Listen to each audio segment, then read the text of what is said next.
पास है bank reconciliation. Basically bank reconciliation किसको कहते हैं? बैंक रिकंसिलिएशन इसको कहते हैं कि हमारे बैंक में और हमारे कैश बुक को हम आपस में टैली करते हैं, चेक करते हैं कि ये किस तरह का मतलब जा रहा है कि ये दोनों ठीक है कि गलत है, तो हम उसके लिए हम बैंक रिकंसिलिएशन करते हैं। बैंक रिकंसिलिएशन किससे होती है? बैंक स्टेटमेंट से।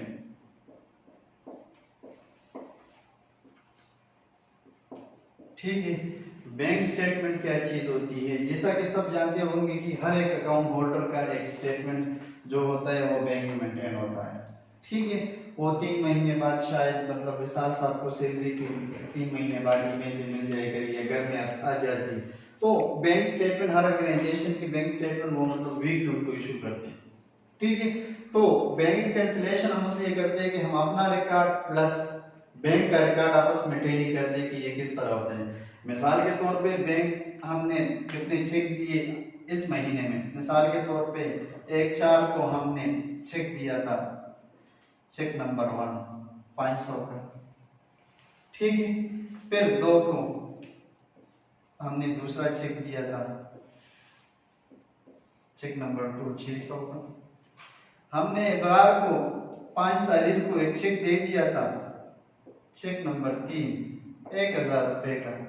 मगर इब्रार अपनी कुछ मसरूफियत की वजह से वो चेक कैश ना कर सका। ठीक है, वो चेक उसके पास पड़ा हुआ है। जब हम लास्ट के महीने के एंड में जाते हैं, हमसे ये पैसे सारे चले गए हैं, हमारे पास बुक में शो होता है कि हमने यहाँ से 2100 रुपए दिए हुए हैं।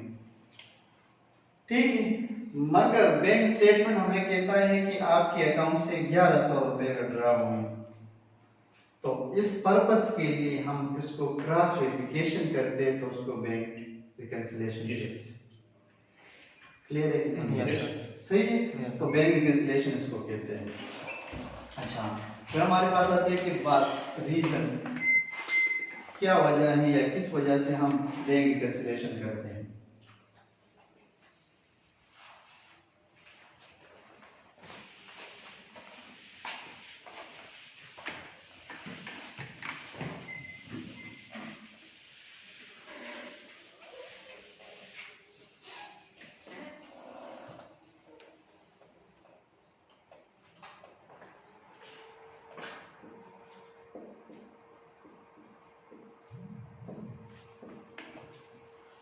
रीजंस क्या वजूहात हैं कि जिस बिना पे हम ये बैंक रिकंसिलिएशन करते हैं।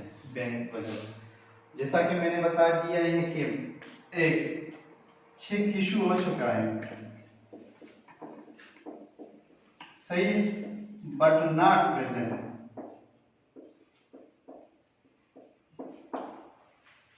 एक बंदे को हमने पैसों का चेक दे दिए मगर उसने प्रेजेंट नहीं किया, तो उस वजह से हमारे पास ये बात आ सकती है रिकंसिलिएशन। इस वजह इसलिए हम करते हैं कि मतलब हो सकता है कि ऐसा बैलेंस हो। ठीक है, नंबर 1 डिपॉजिट एंड ट्रांजैक्शन। फिर हम आते हैं आउटस्टैंडिंग चेक। जैसा कि हमारे पास आउटस्टैंडिंग चेक मैंने बता दिया कि जिस तरह हमने इशू कर दिया है और वो प्रेजेंट नहीं हुआ, तो वो आउटस्टैंडिंग हमारे ऊपर है नंबर 1। ठीक है, डिपॉजिट एंड ट्रांजैक्शन। ट्रांजैक्शन मिसाल के तौर पे हमने बैंक में पैसे जमा किए हैं 100 रुपए, 200 रुपए, 300 रुपए, 400 रुपए और 500 रुपए हमने भिजवा दिए हैं, मगर किसी वजह से वो डिपॉजिट ना हो सके बैंक में, तो ये डिपॉजिट ये हमारे पास आते थी, ये 1000 आता है, हमारे रिकॉर्ड में यहाँ 1500 लिखता है, तो हम इसको टैली करते हैं कि हमारा जो डिपॉजिट है वो पूरे है कि कम है। बैंक के लिहाज से हमारे पास इसको हम टैली करते हैं, तो हम डिपॉजिट करते हैं। क्लियर है कि नहीं? सही है। फिर हम आते हैं बैंक सर्विस फी। ऐसा होता है ना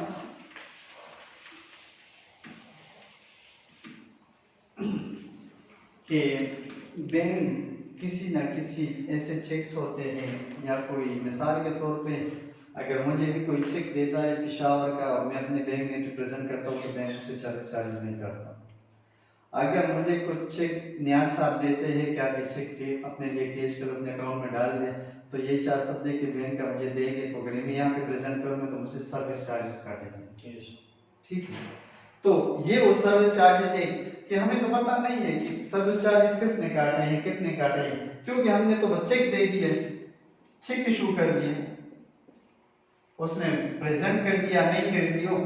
तो सर्विस चार्जेस एक ऐसी चीज है कि वो हमें पता नहीं चल सकती पहले से, वो सब हमें बैंक स्टेटमेंट से पता चलती है कि हमारे सन से कितना सर्विस चार्जेस काटे गए। सही है, सबको क्लियर है? अच्छा, तो ये हमारे सर्विस चार्जेस हो गए। इंटरेस्ट इनकम होते हैं हमारे पास जो भी जितने भी ऑर्गेनाइजेशन होते हैं, इवन ये गवर्नमेंट के जितने अकाउंट होते हैं, ये सारे सेविंग अकाउंट होते हैं। ठीक है, सेविंग अकाउंट में मेरे ख्याल में 10 लाख रुपए से ऊपर हो जाए तो उसमें 7% समथिंग, अभी मुझे ये नहीं पता, ये रिवाइज होता जाता है। अभी मेरे ख्याल में उस दिन मैंने सुना है कि 20% पे भी चला गया। यस सर, बिल्कुल। ठीक है ना, तो उसमें 10 लाख रुपए से पैसे ज्यादा हो जाए तो उस पे 20% पर मंथ जो उसका इंटरेस्ट रेट होता है, हम सूद कहते हैं, वो आता है। हमें तो पता नहीं होता कि हमारे कितने, तो ये महीने के हर महीने के आखिर में आता है, तो हमें नहीं पता कि कितना, तो ये इस वजह से हम बैंक रिकंसिलिएशन करते हैं कि वो बता भी हमें चला जाता है। क्लियर है कि नहीं? सही, यहाँ से क्लियर, सबसे क्लियर मिसाल से। फिर हम आते हैं not sufficient balance fund, NSF। Not sufficient fund किसको कहते हैं? ऐसा होता है कि मतलब मिसाल के तौर पे मैं न्याज साहब को चेक दे दूं 50,000 रुपए और मेरे अकाउंट में पैसे नहीं है, न्याज साहब अपने अकाउंट में प्रेजेंट करेंगे, जाएंगे मेरे अकाउंट में, तो मेरे बैलेंस में बैलेंस नहीं होगा। ठीक है, मेरे बैलेंस नहीं होगा, जो वापस चेक जाएगा तो न्याज साहब से ऑटोमेटिकली उसके ट्रांजैक्शन के पैसे काटे जाएंगे, क्योंकि पैसे नहीं है उसमें जो उसने प्रोसेस किया है। तो नॉट सफिशिएंट फंड की वजह से जो पैसे हमसे कटते हैं, तो वो भी हम इसी वजह से हम उस रीजन की वजह से उनकी बैंक कैंसिलेशन करते हैं। सर जी, ये भी सर्विस चार्जेस होंगे क्यों? नॉन सफिशिएंट फंड में सर नहीं, नॉन सफिशिएंट ये एसपी जिसने उन्होंने दिए हुए, नॉन सफिशिएंट फंड के अलग चार्जेस होते हैं। अच्छा सर, बैंक चार्जेस जो होते हैं वो अलग होते हैं। बैंक चार्जेस में सब सर्विस चार्जेस, वो तो बैंक चार्जेस वो होते हैं कि वो क्लियर हो जाए जी सर, आउट दूसरे डिस्ट्रिक्ट में। नॉन सफिशिएंट चार्जेस ये होते हैं, ये ज्यादा भी होते हैं। ठीक है, नॉन सफिशिएंट बैलेंस ये ज्यादा इस वजह से होते हैं कि दूसरे अकाउंट में पैसे नहीं, और आप प्रेजेंट करेंगे तो जितनी मतलब आप प्रेजेंट करेंगे आपसे अकाउंट से पैसे काटे जाएंगे। अच्छा सर, हाँ, ये ज्यादा होते हैं बनिस्बत bank charge service sir charge. जी ये चेक क्रॉस चेक होता है सर? क्रॉस चेक भी कर सकते हैं आप। बैंक में मिसाल के तौर पे मुझे चेक देते हैं तो बैंक में आप मुझे क्रॉस चेक दे देते कि अपना अकाउंट में जमा करो। जी सर। आप अगर मुझे ओपन चेक देते हैं तो मुझे दे देते हैं, मैं जाके आपके बैंक में चला जाता हूँ, कैश करके ले आता हूँ।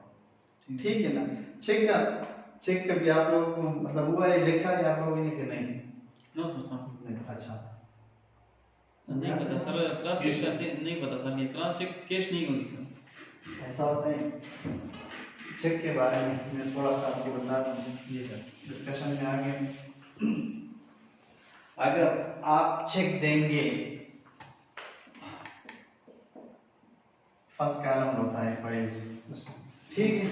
अगर आप चेक देंगे कैश का सेल्फ का, जी सर, तो ये आपका ओपन चेक होगा। ये कोई भी जाके प्रेजेंट करके आपके विड्रॉ कर सकता है। जी सर, ठीक है। दूसरी जगह पे नाम होता है, मिसाल के तौर पे मैं बता दूं न्याज साहब, भी क्रॉस और उसकी बात नहीं है, एक किस्म है, ये दूसरा किस्म है। जी सर, तो ये न्याज साहब जाके प्रेजेंट करेंगे। ये वाला चेक जो है कैश या वो कोई भी जाके प्रेजेंट कर सकता है। ये जो बाय नेम चेक इशू होगा ये सिर्फ न्याज साहब इशू करेंगे, जाके करेंगे। ठीक है ना? ये भी सर्विस को मिलेगा। दूसरी तीसरी बात ये है, तीसरा चेक इस तरह होता है कि न्याज साहब है मगर इसके ऊपर 2 डैशेस है, तो ये क्रॉस चेक होता है। ठीक है सही? या इस पे ये लिखा होते हैं पाई अकाउंट होल्डिंग, या ये 2 लाइन होते हैं या ये चीज होती है। तो ये आप अपने बैंक अकाउंट में जमा करेंगे आपको आएगा। ये आप कैश नहीं दे सकते किसी का। Yes sir. क्लियर है? Yes, sir. क्लियर है ना? यस अच्छा, बैंक रिकंसिलिएशन प्रोसीजर क्या चीज़ है हमने बता दिया कि किस किस वजह से हम ये चीज़ करते हैं, तो इसका प्रोसीजर क्या होता है।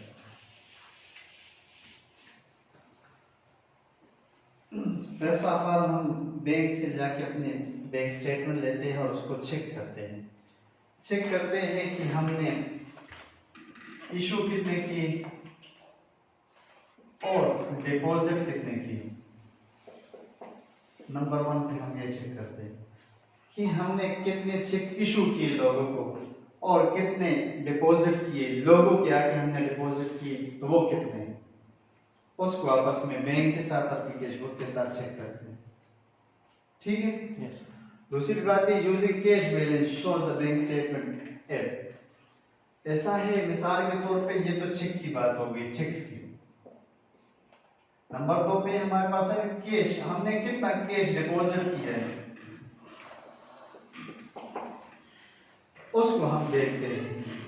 फर्स्ट ऑफ ऑल हम चेक करते हैं कि इशू हमने किसने की, डिपॉजिट हमने कितने की, बस हम ये चेक कर लेते हैं अगर ये टेली तो ठीक है, ये टेली नहीं तो फिर मतलब वो आउट में चला जाता है या मतलब आउटस्टैंडिंग में चला जाता है। फिर हम ये देखते हैं कैश कितने कैश हमने दिए उसमें प्रेजेंट में कैश डिपॉजिट हुई।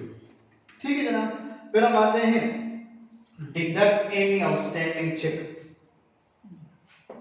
आउटस्टैंडिंग चेक मिसाल के तौर पे हमने चेक प्रेजेंट किया था शम्स को और उसने अभी तक प्रेजेंट नहीं किया या कैश नहीं किया तो वो आउटस्टैंडिंग है हमारी तरफ, हमने देना है। कोई भी चेक ऐसा तो नहीं है कि अभी तक आउटस्टैंडिंग पड़ा हुआ है हमारे पास। जी सर। Clear sir? यहाँ से हो क्लियर? अच्छा, दूसरी बात है कि this will provide adjusted bank cash balance. Adjusted cash balance क्या होता है? मिसाल के तौर पे अगर आपका कैश बुक कहता है कि 100 रुपए तो आपका बैंक भी यही करेगा, ये दोनों एडजस्टेड होंगे आपस में, ये दोनों टेली होंगे आपस में, बराबर होंगे। ठीक है ना? ये बराबर होने चाहिए। अच्छा, नेक्स्ट जो है use the company and cash balance and use the interest. जो हमारे पास इंटरेस्ट है या जो बैंक बैलेंस है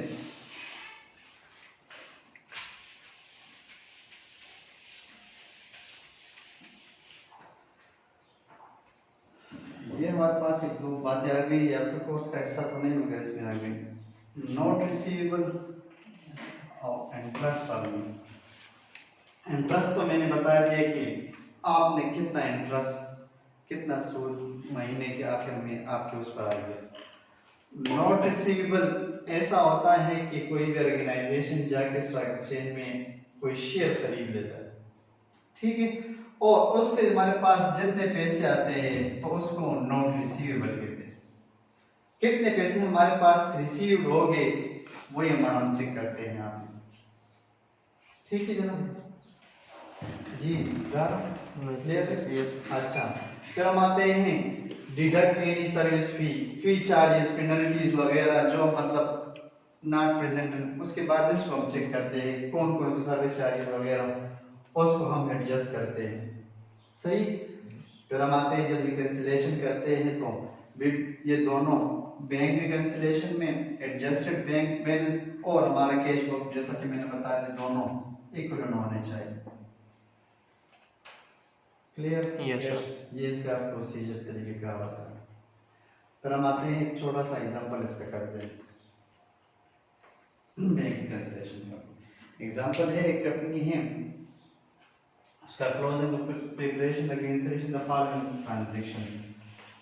फॉलोइंग ट्रांजैक्शन उसने बताई है कि उसके पास है बैंक स्टेटमेंट क्या बता रही है, contain the ending balance 308 February 18 2023 where the company के पास जो 28 को मिसाल के तौर पे 28 फरवरी 2023 को बैंक बता रहे हैं कि मेरे पास है कितने जी 3 लाख 3 लाख रुपए मगर हमारे पास लेजर बता रहे हैं कि वो है 2,60,000 रुपए। इन दोनों में फर्क आ रहा है। ठीक है जनाब। फिर हम आते हैं बैंक स्टेटमेंट लेके आते हैं, उसको चेक करते हैं। तो बैंक स्टेटमेंट में लिखा होता है कि 100 रुपए आपके सर्विस चार्जेस है। ठीक है। फिर हमारे पास bank statement contents interest income 200 रुपए है, 20 रुपए। ठीक है। हमारे पास इशू, एक कंपनी को हमने चेक इशू किया था 50,000 रुपए का, मगर वो अभी तक क्लियर नहीं हुआ। ठीक है ना, तो वो भी हमारे पास इधर पड़ा हुआ है। फिर हमने XYZ एक कंपनी है, उसका बिलिंग हमने अपीयर हमने डाल दिया है, मगर वो अभी तक हमारे अकाउंट में आए नहीं, वो क्लियर नहीं हुई, हमारे उसकी तरफ का आउटस्टैंडिंग। ठीक है ना, हमने पैसे जमा कर लिए, चेक जमा कर लिए, मगर उसकी तरफ से भी पैसे हमारे अकाउंट में नहीं आए 20,000। ठीक है ना। फिर दुआ के दे a check for the amount of 470 रुपए issued with office supplies। हमने एक चेक ऑफिस सप्लाई के लिए इशू किया था, सप्लाईज और miss represent cash payment journal, वो हमारे पास एक जगह पे वो था कि हमने इशू किए थे 470 रुपए, मगर हमारे पास जो पेमेंट जर्नल में आ गए तो वो 370, हमने 100 रुपए का वो किया था, कम लिखा था हमारे पास। Yes sir. हमारा ट्रेड नहीं हो रहा। ठीक है। नेट रिसीवेबल 9,800 रुपए was collected by bank. Bank को हमारे शेयर जब हमने डिपॉजिट किए थे उसको मिले थे, तो 9,800 रुपए उसके पास आ गए, तो मेरे साथ बैलेंस में वो नहीं थे। ठीक है। फिर हम आते हैं cheque 520 deposit by the company has been charge back, मतलब उसमें नाम नो 520 रुपए हमने भिजवाए थे कि ये हमारे पास आ गई, मगर उस जिसमें बैलेंस नहीं था, नॉट सफिशिएंट बैलेंस था इंडिकेट, तो उस वजह से ये हमारे पास बैंक स्टेटमेंट में मसला आ गया। ठीक है ना। yes, ये वजूहात की वजह से सॉल्यूशन की तरफ हम आते हैं। एंडिंग बैलेंस था 3 लाख डॉलर। सही। एक अनक्लियर चेक था जो को क्लियर ना हो सका। ठीक है। वो आगे प्लस माइनस, क्योंकि हमने तो रिकॉर्ड में डाला हुआ था मगर आया नहीं है हमारे पास, तो वो माइनस में चला गया। एट डिपॉजिट ट्रांजैक्शन जो हमने ट्रांजैक्शन में बताया था 20,000 रुपए का, ये हमने अपने तरफ से एक चेक जमा कर लिया मगर हमारी तरफ अभी नहीं आया, तो वो हमने इससे प्लस कर दिया इसके साथ। एडजस्टेड बैंक बैलेंस हमारे पास आ गया है 2,70,000 रुपए। ठीक है। Yes sir. फिर हमारे पास एंडिंग बुक बैलेंस 2,60,000 रुपए है। सर्विस चार्जेस 100 रुपए आ गए, इंटरेस्ट हमारे पास प्लस में आ गया। इसी तरह एरर जो हमने 470 और 370 का किया था वो, और ये प्लस में हमारे पास जो नोट रिसीवेबल आ गई वो। ठीक है। तो ये हमारा जो सलूशन था, हमने अपने चेक को उसको प्रेजेंट करके प्लस माइनस करके 3 लाख डॉलर एक साथ बना दिए। इसमें नीचे हमारे पास दो है, नॉन सफिशिएंट बैलेंस वाला भी एक है और 2,70,000 रुपए एडजस्टमेंट बैलेंस वाला भी। ठीक है। तो इसी तरह की ये सलूशन होता है कि मतलब हम इसको एडजस्ट करते हैं इसी तरीके से कि जिस तरीके से हम यहाँ पे एंट्री कर लेते हैं, अपने पास रिकॉर्ड नहीं करते या नहीं लाते, नहीं होता, तो हम वहाँ पे जाके उसकी सलूशन जो प्रेजेंट होता है और मतलब हमने प्लस किया तो उसको माइनस कर देते हैं, जो हमने माइनस किया होते हैं वहाँ पे उसको प्लस कर लेते हैं, क्योंकि वजूहात की वजह से वो प्रेजेंट नहीं हुआ। जी यहाँ से वो क्लियर है मिसाल? सही है। अच्छा, ये इस तरह सलूशन। बैंक रिकंसिलिएशन स्टेटमेंट, अभी जब हम ये ट्रांजैक्शन को देख लेते हैं तो हम उसके लिए रिकंसिलिएशन स्टेटमेंट बनाते हैं, तो हमें शो कर दे कि बैंक को हमारा क्या क्या सिस्टम चल रहा था, तो उसको bank reconciliation statement, reconciliation tally करने के लिए वो स्टेटमेंट होती है। उसका फिर फॉर्मेट इस तरह है, देख ले। मिसाल के कैश बैलेंस हमारे पास 27 फरवरी बैंक के साथ कितना था $300 डिपॉजिट एड हमने कर दिए, डिपॉजिट किए थे मगर वो हमने जमा के लिए 3,20,000 रुपए आ गए। फिर हमने डिडक्ट कर दिए, ये देखिए ये ऐड करना होता है तो ये प्लस होता है, डिडक्शन ये माइनस होता है, सही। Yes sir. हमने इससे माइनस करके 50,000 रुपए और 320 से हमने 50,000 रुपए चले 2,70,000 रुपए रह गए, ठीक है। अच्छा, फिर balance as per the deposit record, हमारे पास जो रिकॉर्ड है वो किस तरह है, तो वो है 2,60,000 रुपए, ठीक है। ये ट्रेड हो गए 2,70,000 रुपए आ गए स्टेटमेंट की तरफ। हम देते क्या, हमने उसमें ऐड कर दिए कि रिसीव्ड बैंक, रिसीवेबल है, बैंक हमारे पास आएगा, ये इसको रिसीव होगा 9,800 रुपए, ठीक है जनाब। इंटरेस्ट अर्न, कितना इंटरेस्ट हमने अर्न किया है वो हमारे पास आ गए 9,840 रुपए, सही। फिर हम आते हैं डिडक्शन, ये ऐड हो गई, ये डिडक्शन। बैंक चार्जेस को हमने जो नॉन सफिशिएंट बैलेंस था, बैंक चार्जेस से एरर वगैरह थे, तो फाइनल में जिस तरह का ये 1 लाख पर आ गए और ये 2 नंबर आ गए, 2,70,000 रुपए दोनों का बैलेंस स्टेट हो।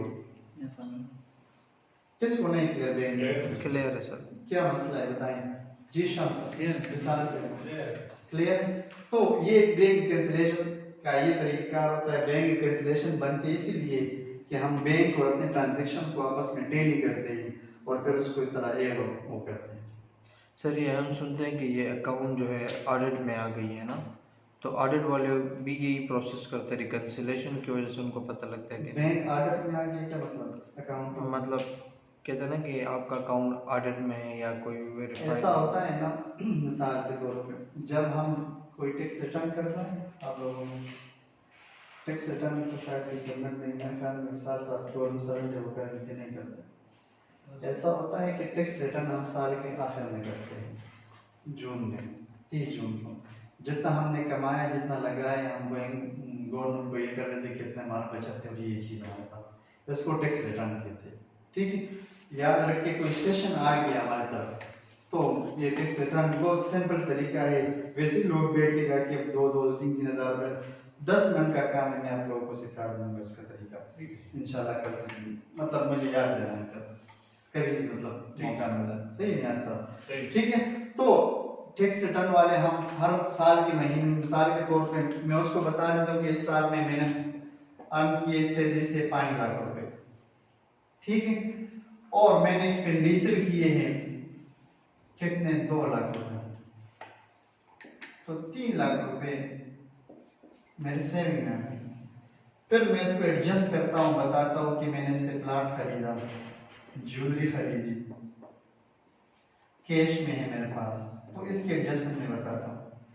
तो इस किस्म के जो उसके एसेट ज्यादा हो जाते हैं तो उसको बैंक वाले या एफबीआर वाले पकड़ लेते हैं, उसका अकाउंट जम कर देते। क्या वजह उसकी कि आपने कमाए 5 लाख रुपए, आपने 2 लाख रुपए किस तरह लगा लिए, आपका इतना ज्यादा इंक्रीज किस तरह है, फिर आपको बुलाते हैं ऑडिट के लिए, आपके डॉक्यूमेंट चेक करते हैं, आपके सब कुछ चेक करके फिर क्लियर हो जाए। तो ये बैंक ऑडिट इस तरह होता है, ठीक है। यस ये बात है। और कोई क्वेश्चन? ये कुशवाहा है का नाम? हाँ वही रिटर्न जो रिटर्न कुशवाहा के, जी जी वही जो हम रिश्वारे जमा करते हैं उसी का बैंक मतलब वो उसको जाता है ना, हर साल बाद मतलब हमारे गवर्नमेंट को पता चल जाए कि हमने इतना कमाया, इतना लगाया, इतना हमने प्लॉट खरीदे, इतना हमने सेल की, जो जो चीज़ें खरीदी वो ये बात है। अच्छा सर जी, इसके बाद सर फिर बैंक वाले कहते हैं फाइलर और नॉन फाइलर सब। जी फाइलर और नॉन फाइलर का यही मतलब है कि मैं फाइलर हूँ क्योंकि मैं साल बाद गवर्नमेंट को बताता हूँ कि मैंने इतना कमाया, इतना खर्च किया और इतना मेरे पास कैश में है या बैंक में पड़ा हुआ है या मैंने कोई प्लाट खरीदा है, तो मैं फाइलर हो गया, गवर्नमेंट को पता चले। अभी आप में से पता नहीं कोई फाइलर है, मतलब कोई इस तरह बताता है गवर्नमेंट को कि नहीं, तो वो नॉन फाइलर होता है। अच्छा सर, वो गवर्नमेंट को अपने मतलब आशा से या कोई दिखाता नहीं है तो वो नॉन फाइलर होता है। ठीक ठीक सर, ठीक है सर जी। और कोई क्वेश्चन फाइनेंस के लिए? जी मिसाल से क्लियर है।